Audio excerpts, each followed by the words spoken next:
guys, gagawa tayo ng tocino. Ayan, ito yung aking marination guys. Pineapple juice, toyo, asin, paminta. Tapos nilagyan ko siya ng asukal at saka konting suka. Tapos konting food color na red. Ayan, para maganda yung kulay niya. Tapos bawang, nilagyan ko siya. Ayan. So, ayan. Ima-marinate natin ito siya ng 3 days guys bago natin lutuin. Yung asukal kong ginamit is yung red, yung muscovado, yung dark. So, ayan, lagyan natin ng garlic, salt and pepper, konting suka guys, nilagyan ko siya para natin, preservative. So, ayan. Konting-konti lang nilagay kong papula guys para maganda lang yung kulay niya. So guys, ito yung ating tocino. Ayan, pinakulo ko siya doon sa pinagbabaran guys bago natin iprito para hindi masayang yung pinagbabaran niya, tsaka para kapit na kapit yung lasa. So patuyuin natin yan dyan, tsaka natin buhusan ng mantika. Para kapit siya, malasa.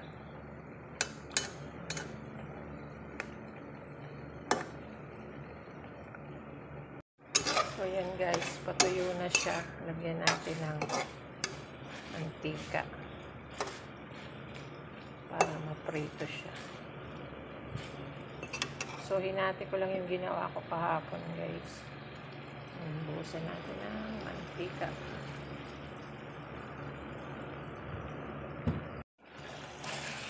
Ayan siya guys.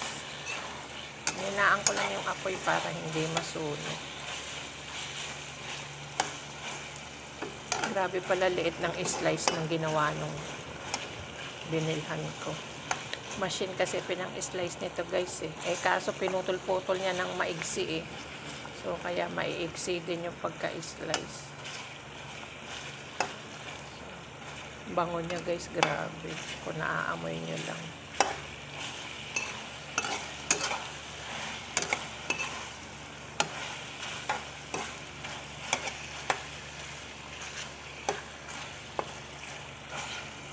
So, bali half lang to. Konti lang yung ginawa kong tocino. Gagawa uli ako guys. Kakaunti yung nabili kong baboy. Meron pa dun isang luto.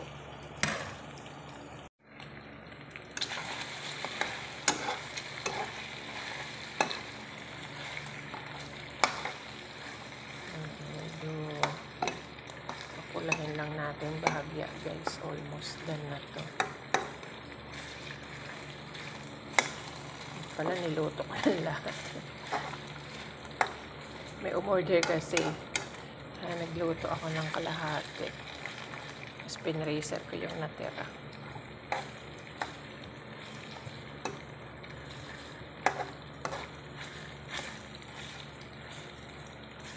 Tikman ko kung okay yung timpla ko kahapon.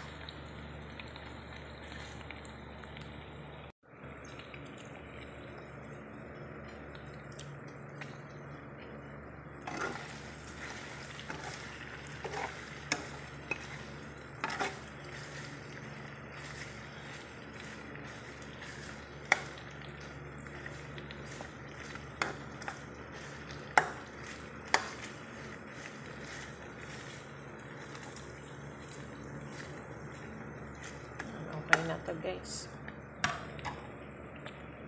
So yan guys, ito na yung ating tocino na ginawa kahapon. Ayan, sariling marination ko yan guys. So medyo matabang.